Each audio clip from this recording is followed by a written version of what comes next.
Shalom saudara-saudara yang dikasihi oleh Tuhan.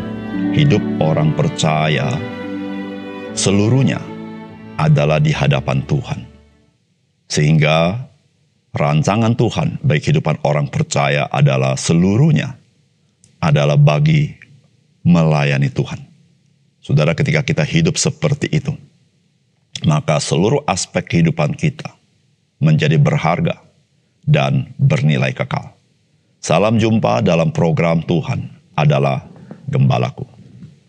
Saudara, rutinitas atau terbiasa ada kalanya dapat membuat kita melakukannya bisa melenceng dari pemahaman dan penghayatan kita yang seharusnya.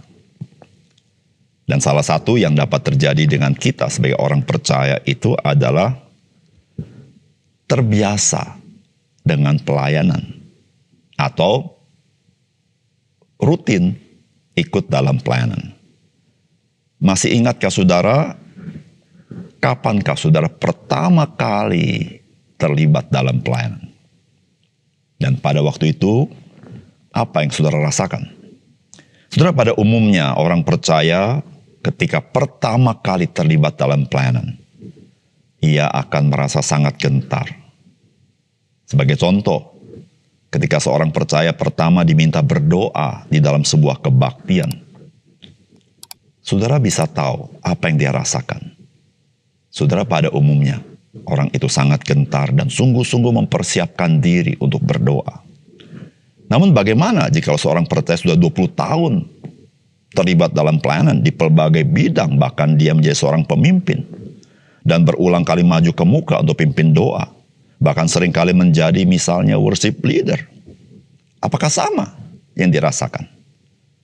Saudara, bukankah kita harus terus belajar dan belajar untuk melayani? Jika tidak, kita dapat saja hanyut di dalam pelayanan yang sifatnya aktivitas belaka. Saudara, mari kita membaca 1 Tawarikh pasal yang ke-15. Daud membuat bagi dirinya gedung-gedung di kota Daud, lalu ia menyiapkan tempat bagi tabut Allah dan membentangkan kemah untuk itu. Ketika itu berkatalah Daud, "Janganlah ada yang mengangkat tabut Allah selain dari orang Lewi, sebab merekalah yang dipilih Tuhan untuk mengangkat tabut Tuhan dan untuk menyelenggarakannya sampai selama-lamanya."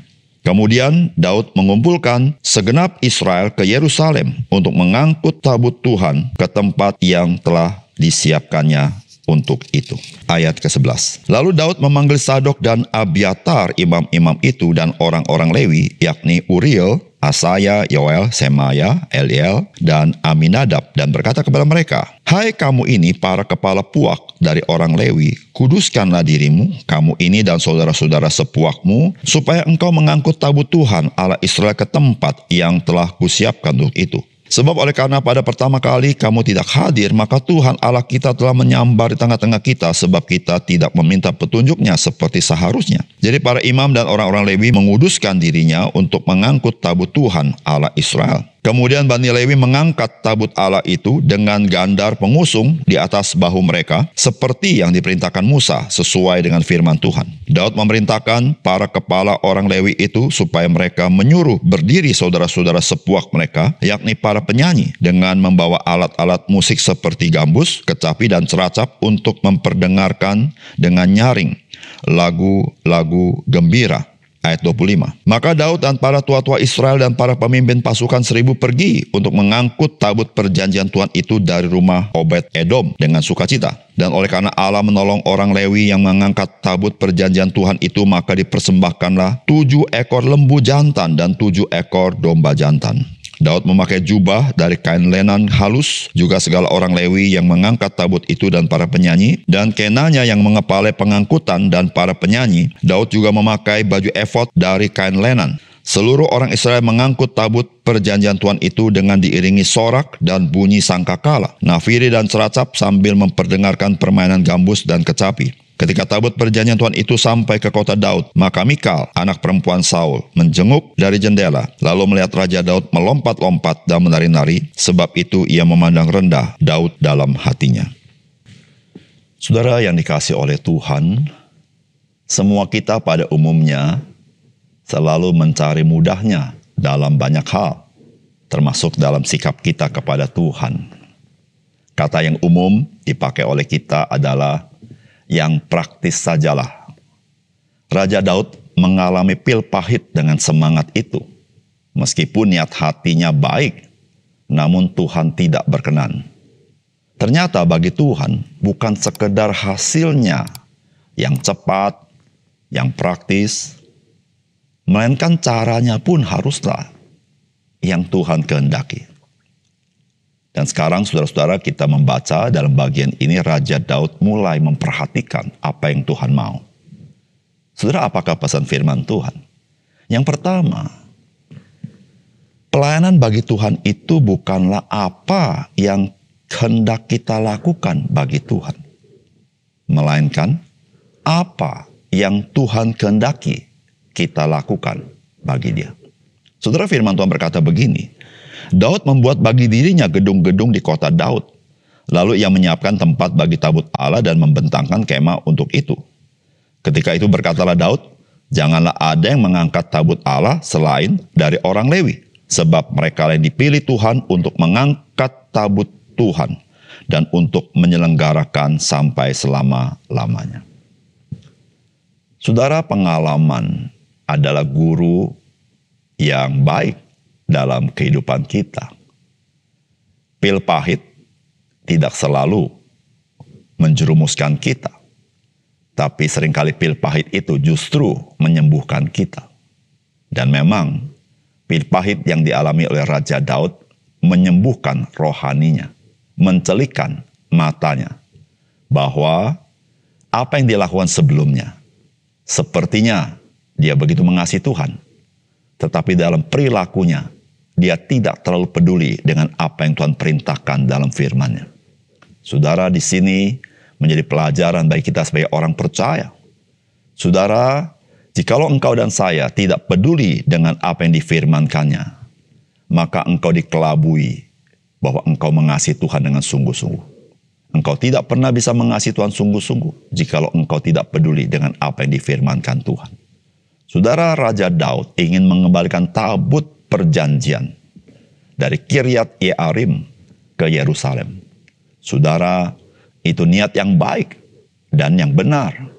Namun saudara, ketika dia memindahkan pertama kali tabut itu, saudara, dia sungguh-sungguh melakukan sesuai dengan keinginannya sendiri yang sifatnya praktis. Membawa tabut dengan gerobak yang didorong, bukankah bisa lebih cepat? Namun kalau saudara baca dalam Taurat Tuhan, tabut tidak boleh dibawa seperti itu, tetapi harus dipanggul.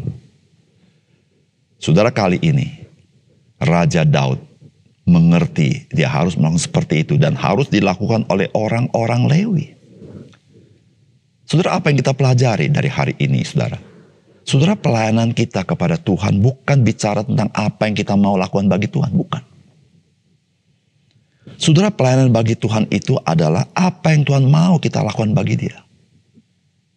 Saudara, ketika kita mengerti kata melayani, saudara, melayani itu, saudara, bukan preferensi kita, tetapi preferensi daripada yang dilayani. Saudara, kita tidak dapat melayani dengan baik kalau kita hanya melakukan apa yang kita senang kita lakukan. Tapi kita melupakan kepada siapa kita melayani, apakah dia senang atau tidak. Saudara, melayani pada hakikatnya adalah ketika engkau dan saya taat kepada Tuhan, itu melayani.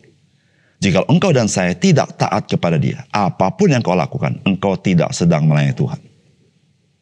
Saudara, betapa penting firman Tuhan engkau dan saya dengar dan engkau perhatikan. Barulah engkau dan saya adalah orang yang melayani Tuhan. Saudara, ingatlah, melayani Tuhan bukanlah apa yang hendak kita lakukan bagi Tuhan, tetapi apa yang Tuhan kehendaki untuk kita lakukan bagi Dia. Yang kedua, melayani Tuhan adalah hal yang serius. Oleh karena itu, kita yang melayani Tuhan harus mempersiapkan diri sesuai dengan apa yang Tuhan kehendaki dari pelayan-pelayannya. Saudara, firman Tuhan berkata begini, dan berkata kepada mereka, hai kamu ini, para kepala puak dari orang Lewi, kuduskanlah dirimu, kamu ini dan saudara-saudara sepuakmu, supaya kamu mengangkut tabut Tuhan Allah Israel ke tempat yang telah kusiapkan untuk itu. Pasal 15 ayat 26-27. Dan oleh karena Allah menolong orang Lewi yang mengangkat tabut perjanjian Tuhan itu, maka dipersembahkanlah 7 ekor lembu jantan dan 7 ekor domba jantan. Daud memakai jubah dari kain lenan halus, juga segala orang Lewi yang mengangkat tabut itu, dan para penyanyi, dan Kenanya yang mengepalai pengangkutan, dan para penyanyi. Daud juga memakai baju efod dari kain lenan. Saudara yang dikasihi oleh Tuhan, bagaimana kita memandang melayani Tuhan? Saudara, kita seringkali abai dan tidak sungguh-sungguh, tidak terlalu serius di dalam kita melayani Tuhan. Karena konsep kita tentang melayani Tuhan itu adalah konsep yang sangat manusiawi. Saudara, Tuhan adalah Tuhan yang maha besar. Dia lebih besar daripada ciptaannya. Saudara, Tuhan adalah Tuhan yang maha kudus. Sehingga perjanjian berkata tidak ada seorang yang dapat datang kepada Dia tanpa dia binasa. Namun Tuhan adalah Tuhan yang maha kasih. Tuhan yang ingin orang-orang berdosa datang kepada Dia, yaitu dengan penebusan di dalam darah Yesus Kristus. Disitulah saudara-saudara, Daud ketika usaha kedua kali membawa tabut perjanjian, dia memahami siapakah Tuhan. Dia tidak boleh bermain-main. Saudara, satu hal yang sangat penting bagi kita sebagai orang percaya, yaitu Tuhan adalah Tuhan yang kudus. Saudara, itulah yang menjadi hal yang harus kita prioritaskan sebagai orang-orang percaya yang melayani Tuhan. Saudara, Raja Daud memerintahkan supaya mereka yang akan mengangkat tabut perjanjian harus menguduskan diri. Saudara, itulah yang menjadi prioritas pertama. Melayani Tuhan bukan bicara tentang seberapa kompeten saudara dan saya. Melayani Tuhan bukan seberapa engkau sanggup menggerakkan orang. Melayani Tuhan bukanlah sekedar seberapa engkau pintar di dalam pelayanan itu. Bukan. Saudara, melayani Tuhan, seberapa engkau dan saya menjaga kekudusan di hadapan Tuhan.